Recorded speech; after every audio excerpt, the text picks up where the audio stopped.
des 55 000 hectares au projet urbain métropolitain. Lancée en 2011, la démarche des 55 000 hectares pour la nature avait pour but l'affirmation du rôle et de la place de la nature au sein de la métropole bordelaise dans les processus d'aménagement. Une nature partout et pour tous, dans le but de la remettre au cœur de la vie des habitants.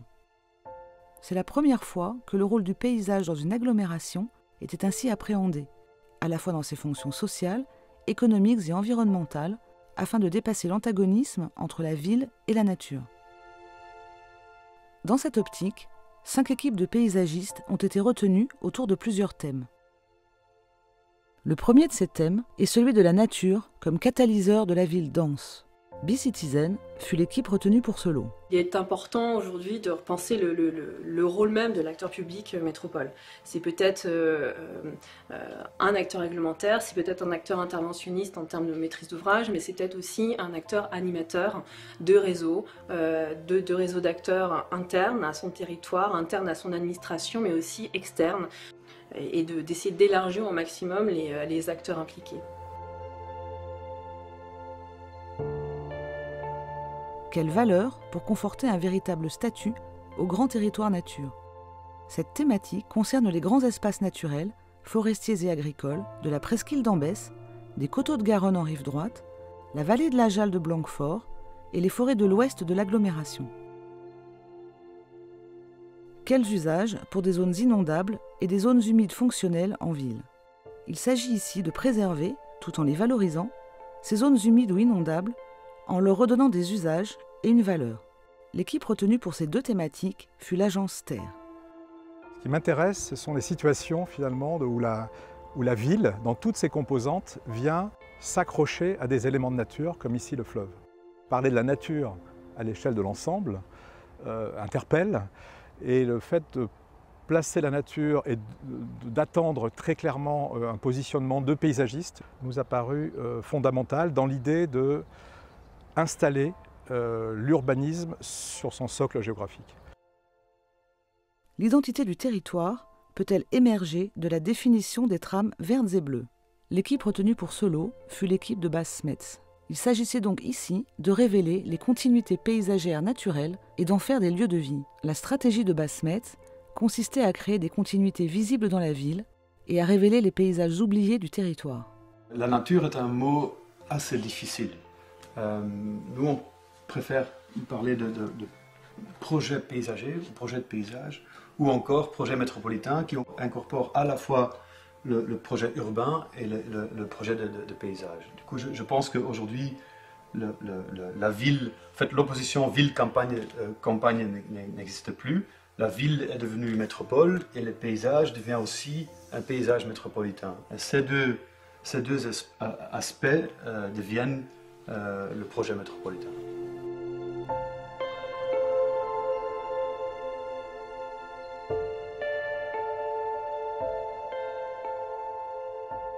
Gérer le temps de la nature sur les friches et les espaces en mutation. Ce thème tente à valoriser les espaces en mutation ou en attente d'urbanisation, très nombreux dans la métropole, de manière temporaire ou définitive. L'équipe retenue pour ce lot fut l'équipe Coloco ADH.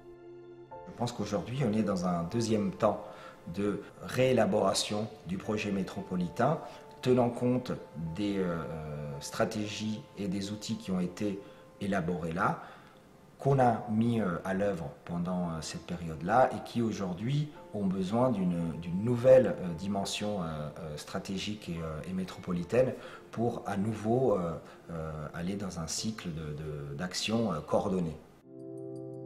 Deuxième étape, vers un projet urbain métropolitain. Le paysage aujourd'hui peut être une sorte d'élément d'identité des villes contemporaines. Quelque part comprendre l'importance que commence à avoir le paysage et qu'il y aura encore beaucoup plus dans cette planète qui s'urbanise, où la moitié de la population vit dans des villes et où le paysage va devenir aussi le lien avec la nature qu'on est en train de perdre. La réflexion des 55 000 hectares, associée à celle des 50 000 logements, de par la richesse des études et des échanges, ont préparé au passage du projet urbain à l'échelle métropolitaine. Les 55 000 hectares et puis en même temps les 50 000 logements, c'est un matériau considérable, plein d'intelligence, d'audace, en même temps d'observation fine de la réalité. C'est une photo très, très fouillée, très intéressante, qui va vraiment dans l'humus un peu de l'agglomération. Mais maintenant, il s'agit d'en faire quelque chose de très vivant. Il s'agit de faire en sorte que cet humus bouillonne, qu'il soit investi par la matière vivante et puis qu'à partir de là, on puisse construire ce que sera la métropole de demain, une métropole qui s'appuiera beaucoup sur la dimension nature, beaucoup sur l'audace, l'intelligence, le renouvellement un peu radical des pratiques et qui fasse que demain soit plus prometteur encore qu'aujourd'hui ne l'est, ce qui est une ambition importante. Et puis après, j'aimerais bien aussi qu'on puisse glisser là-dedans une petite notion, moi j'appelle ça la métropole inversée, c'est-à-dire l'idée que ce qui a fait la métropole, c'est le rayonnement à partir de Bordeaux, de sa puissance d'impulsion jusqu'à présent.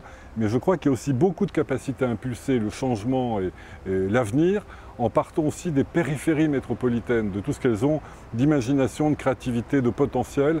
Et donc la métropole du futur, elle se fera à la fois à partir du centre de Bordeaux, mais aussi à partir de la périphérie qui peut être un élément de dynamisation très fort. Donc voilà un peu ce qu'on peut espérer pour l'avenir, me semble-t-il.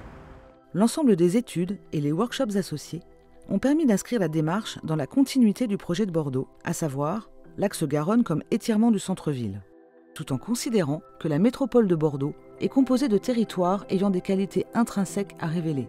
Il ne s'agira donc pas d'élargir la dynamique du centre, mais bien d'identifier les qualités paysagères de chaque territoire. Le projet urbain métropolitain sera donc fondé sur les figures paysagères principales du territoire. Cette matrice paysagère se dessine peu à peu par des territoires qui sont aujourd'hui questionnés par les services de la métropole. Les Jalles, les Coteaux, la Garonne, le Delta vert ou encore la presqu'île d'Ambès. La mise en visibilité d'expérimentations concrètes est également importante. Des projets pilotes peuvent émerger, à l'image de Codéran, Saint-Médard-en-Jalles, les territoires de la Rocade ou encore le parc des Jalles. Le projet urbain métropolitain aura besoin d'un portage politique fort pour permettre une organisation des services de la métropole plus en prise avec les enjeux sur le territoire.